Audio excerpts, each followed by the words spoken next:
दिन बाद स्कूल के सभी बच्चे टूर पर जा रहे हैं। मैंने तो मैम से मना कर दिया, लेकिन मैम कह रही थी कि पढ़ाई के साथ साथ हमें म्यूजियम और हिस्टोरिकल प्लेस के बारे में देखना चाहिए और जानना चाहिए। हाँ ठीक ही तो कह रही थी मैडम। अरे हमारी बिटिया किसी भी चीज में पीछे नहीं होनी चाहिए। तुम टूर पे जरूर जाओगी। हाँ बेटा, और मैंने तो तेरे लिए नया यूनिफॉर्म भी सील दिया है, इसलिए तुझे अब चिंता करने की कोई जरूरत नहीं है। Thank you mummy papa. आप जैसे माँ बाप हर किसी को मेरी हर छोटी छोटी ख्वाहिशों को पूरा करने के लिए आप दोनों दिन रात मेहनत करते हैं। वैसे ही मैं जल्दी ही कामयाब होकर आपके हर एक सपने को पूरा करूँगी। टुनटुनी मिडिल क्लास फैमिली से थी। उसके पापा कुली थे और उनको दूसरों का बोझ उठाने का जो भी काम मिलता वो करते और उससे पैसे मिलते थे, वो उसी से अपना घर चलाते थे। वो लोग वही स्टेशन के पास किराए का घर लेकर रहते थे। ऐसे ही हंसी खुशी टुनटुनी का परिवार चल रहा था। टुनटुनी के पिता टुन्नू चुड़ा बहुत ही विनम्र और दयालु स्वभाव के पक्षी थे। वो हमेशा दूसरों की मदद किया करते थे। ऐसे ही एक दिन एक अंधी पक्षी अपने बच्चे को लेकर स्टेशन पर ट्रेन आने का इंतजार कर रही थी। तभी अचानक से उसका पैर फिसल जाता है और उसका बच्चा पटरी पर गिर जाता है। माँ मुझे बचाओ, माँ बचाओ मुझे। अरे बेटा कहाँ हो तुम? गोलू, मेरे बच्चे कहाँ हो तुम गोलू?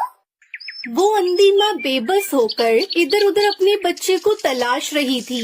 गोलू ट्रेन की पटरी पर रो रहा था और तभी उधर से तेज रफ्तार से हॉर्न देते हुए ट्रेन आ रही थी। तभी टुन्नू चिड़ा की नजर उस रोती हुई माँ और बच्चे पर जाती है। वो तुरंत ही सामान वहीं रखकर तेज रफ्तार से दौड़ते हुए पटरी पर जाता है और बच्चे को उठाकर स्टेशन पर रख देता है। तभी ट्रेन आ जाती है और टुन्नू चिड़ा अपने साहस भरे जज्बे के साथ उस बच्चे को तो बचा लेता है, लेकिन वो खुद को नहीं बचा पाता और उसकी वहीं मौत हो जाती है। ये खबर जब उसके घर वालों को पता चलती है तो उनके ऊपर मानो जैसे दुखों का पहाड़ टूट पड़ता है। वो लोग फूट फूट कर रोने लगते हैं। माँ पापा हमें छोड़कर कहाँ चले गए? माँ हमारा क्या होगा? माँ कौन मेरी हर इच्छा को पूरी करेगा? अब मुझे कौन पढ़ा लिखा कर अफसर बनाएगा?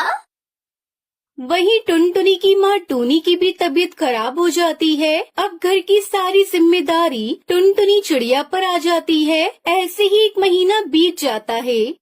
माँ मैंने दाल और रोटी बनाई है, चलो माँ थोड़ा सा खाना खा लो।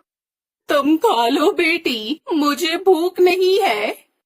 माँ अगर आप नहीं खाओगी तो फिर मैं भी नहीं खाऊंगी। थोड़ा सा खा लो ना माँ। आपको इस तरह देखकर पापा को भी अच्छा नहीं लग रहा होगा। प्लीज माँ खा लो। उसके बाद टूनी चिड़िया थोड़ा खाना खाती है। इसी तरह समय बीत रहा था। इस बीच टुनटुनी का 10वीं का रिजल्ट आता है और वो अपने पूरे स्कूल में टॉप करती है।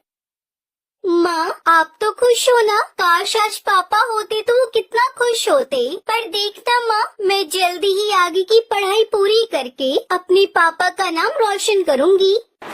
टुनटुनी ये सब कह रही थी कि तभी वहाँ पर उसका मकान मालिक कड़कनाथ सेठ आ जाता है।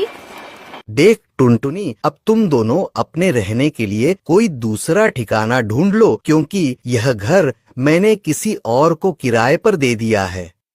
मालिक, घर देने से पहले एक बार आप हमसे पूछ तो लेते। यह मेरा घर है और इस घर में किसे रखना है यह मुझे तुमसे पूछने की जरूरत नहीं है। तुम्हारा पति एक अच्छा पक्षी था, इसलिए मैं अभी तक चुप था, लेकिन अब और नहीं। अब तुम दोनों माँ बेटी ये घर खाली कर दो। उसके बाद दोनों माँ बेटी रोते हुए घर से निकल जाती है। माँ अब हम कहाँ जाएंगे माँ? जहाँ भी किस्मत ले जाए बेटी। चल बेटी मेरे साथ चल। उसके बाद दोनों माँ बेटी घर की तलाश में निकल पड़ते हैं, लेकिन उन्हें कहीं कोई घर नहीं मिलता। वो दोनों एक सुनसान सड़क पर बस चले जा रही थी। तभी एक तेज रफ्तार गाड़ी आती है और टूनी चिड़िया को टक्कर मारकर चली जाती है। माँ ये आपको क्या हुआ माँ? अरे कोई है तो मेरी मदद करो। अरे कोई है। सुनसान सड़क पर उसकी मदद करने वाला कोई नहीं था। तभी उसे वहाँ एक बस दिखाई देती है और टुनटुनी चिड़िया जैसे तैसे करके अपनी माँ को बस में बिठाकर उसे चलाते हुए हॉस्पिटल ले जाती है। देखिए चिड़िया, तुम्हारी माँ के सिर से काफी खून बह गया है, हमें ऑपरेशन करना होगा, तुम जल्दी से 1 लाख रुपए जमा करवा दो। डॉक्टर साहब, आप ऑपरेशन की तैयारी करिए, मैं अभी पैसे लेकर आती हूँ। टुनटुनी उसी बस में बैठकर रो रही थी।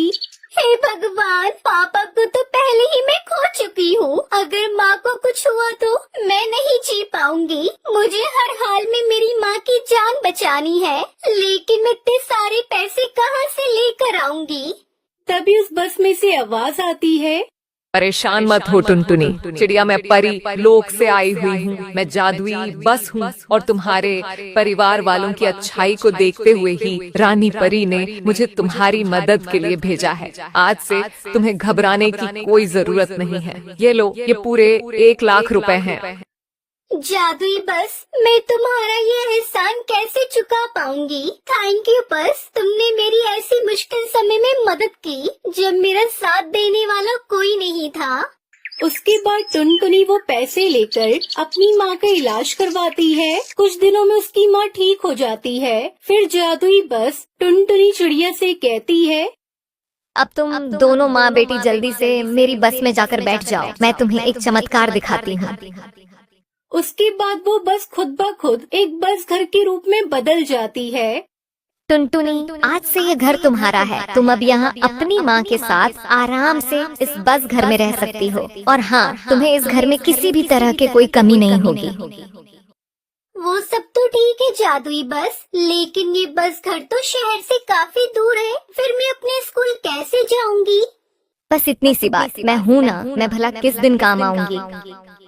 उस दिन के बाद से टुनटुनी और उसकी माँ जादुई बस घर के साथ हंसी खुशी रहने लगती हैं। उन्हें अब किसी भी चीज की कोई कमी नहीं होती और जादुई बस हर कदम पर टुनटुनी की सहायता करती है।